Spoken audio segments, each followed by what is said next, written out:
I just think it's genius. It's crazy. The I think drink that, timesheet, fridge yeah, full of beer. I think it's a very ingenious way to encourage people to do good work. Do it, quick. When you're here to do work, do work. Oh, that's so funny. It's a big fridge. Yeah. That's so awesome. It's like in the middle of the office. I'm just watching a video on it. This is on cnet.co.uk. You guys got to check this out. It's really good. Yeah, and not trying to sound dumb, Steve. You haven't been in this kind of atmosphere, from what I believe, for many years. Yes, it's true. It's really nice to go into work and knowing that there's a chance you're going to see an immediate payoff from your work kind of thing. Because it's one thing to just sit there and pound on work or pound on code and pound on this web server. I mean, it's another thing to look over your shoulder and look at that fridge and knowing when, me and Bob and Tony and Tammy finish this thing, the light on top of the fridge that's like a police light is going to go off and that fridge is going to be on lock. That's hilarious. Great invention. Yeah.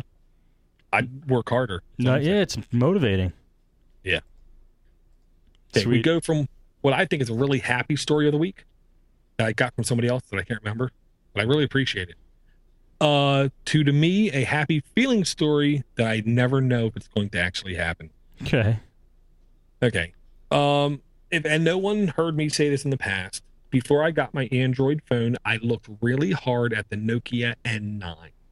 Nokia N9 is a true Linux phone. I wanted to get a phone that gave me as much power as possible, which is why I root and ROM my phone. It means I can do what I want to do much more than just a off-the-shelf product. Right. Couldn't get the Nokia N9 because I want to say it was $500 and something because it wasn't even in this country yet. So I had to buy it basically straight up and then go to T-Mobile, I think it was, and have my contract set up. Ah, dude. Yeah, you made the right choice with the Android phone. Yeah, there's no way I could afford that money. And surprise, weeks after they launched it, they basically announced it's a dead project. Right. We're moving to Windows. Which that's why I don't think this is going to do too well what you're about to talk about. Here's the thing. I honestly have hopes it's going to make an impact in the market.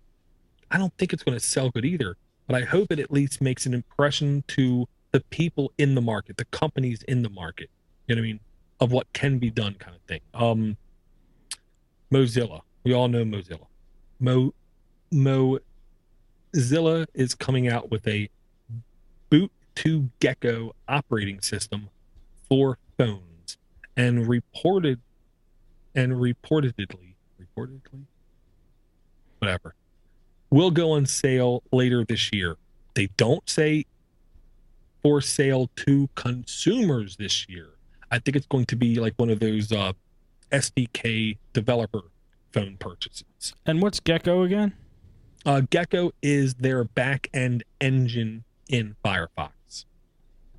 It's the thing that churns through CSS, figures out how to display it, churns through the JavaScript and displays everything correctly. So if something boots to Gecko, it's just booting to is it Linux? Yes. No doubt in my mind. It's going to be similar-esque from everything I read, form and function to WebOS, which the Linux people that have had hands-on with WebOS seem to really like the simplicity of how applications are designed, implemented, and executed. We saw what happened to WebOS. This thing doesn't have a chance. I'm sorry, Dor. Well, it might be a real niche product, and if that's what they're going for, I'm sure they'll have it. But I don't see this going mainstream at all. We'll see what happens. Well, I say WebOS didn't have a chance because HP bought it, sat on it for over a year, didn't update it at all, and then tried to release it as a product. So the OS itself was at least a year behind everybody else. Right. There's no matter what happens, that's too hard to overcome. I don't think Mozilla has enough gumption, dare I say, to really make something that is going to totally blow the market away. No. I just hope it gets developers and maybe a handset manufacturer too to just think about, do we have to use Android? Is there something else out there? I hope so too. I hope you're right. We'll see. And I will say, it was reported in Brazil this is going to happen. I could see this being popular if in third world countries, other countries, not Brazil, but other countries, just for this one thing. Android is Java based. It is an OS that requires much more hardware than the WebOS type OS. So you could technically put it on a much cheaper device and get similar performance results. That still doesn't make it sell. Right. Okay. This next one I just thought was cool because I don't like having to install stuff.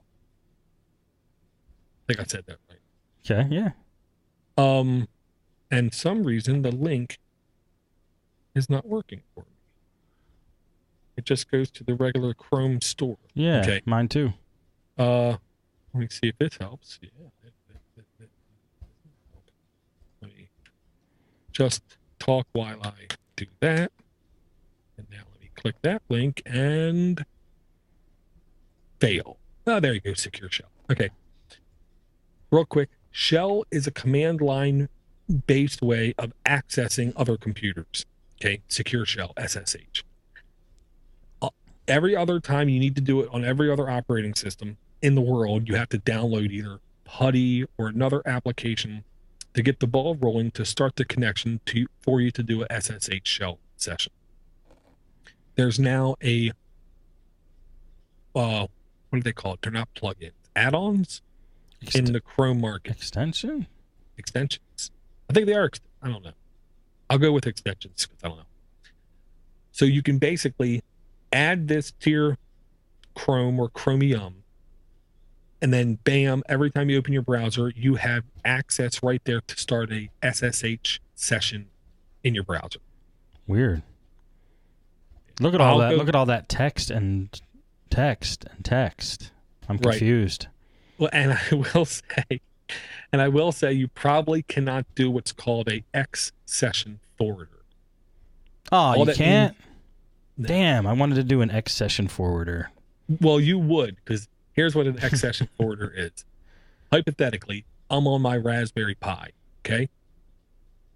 From that, I want to SSH into a powerful desktop computer that has the latest, greatest, whatever installed. Okay. Doing X session forwarder, I'm able to launch from my Raspberry Pi an application installed on that powerful desktop computer and display it in its graphical way without using resources on my Pi. Huh. That's pretty weird. I know. It's a little mind-bending until you do it, and I did it on my Zip It. I SSH into my desktop computer and started Firefox. Of course, the Zip It window was this big. Right. 2 inches by 2 inches. So all I saw was the title bar, the address bar, the bookmarks, a sliver of web page, and then the bottom status bar. That's awesome. This looks pretty interesting. This looks very geeky. It is very geeky, and it's one of the things, if you need it, you need it. Huh. If you don't need it, put it in your back pocket. You might need it later. Okay. I think last week we did a segment on 15 really cool conky themes. Yeah. There some of them were really mind-bendingly surreal that they actually were dynamic background screens. So this week I just wanted to throw another one out there, and I believe this one did come from the Z-Man. Okay. I'm sticking with that. This to me is a very simplistic, not up in your face with colors and everything. way of looking at everything from your CPU information, memory information, disk I/O, disk fullness, network activity, computer uptime, computer name, so forth, so forth. And it's a never-ending stream of information you can look at. But they have it all set up in nice little packages you can download and basically copy and paste into your setup that's running Conky, and voila, you have yourself some screen goodness going on. Conky themes. Yeah. Nice. Door, hang on. I gotta pause for 1 second, okay? Mhm. Sorry about that. I'll be back in literally a minute.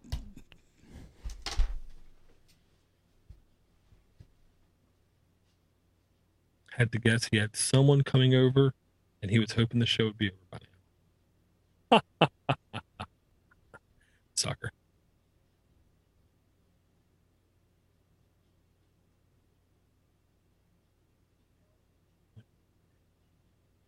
Yeah, too many links left. I have only 6 links left.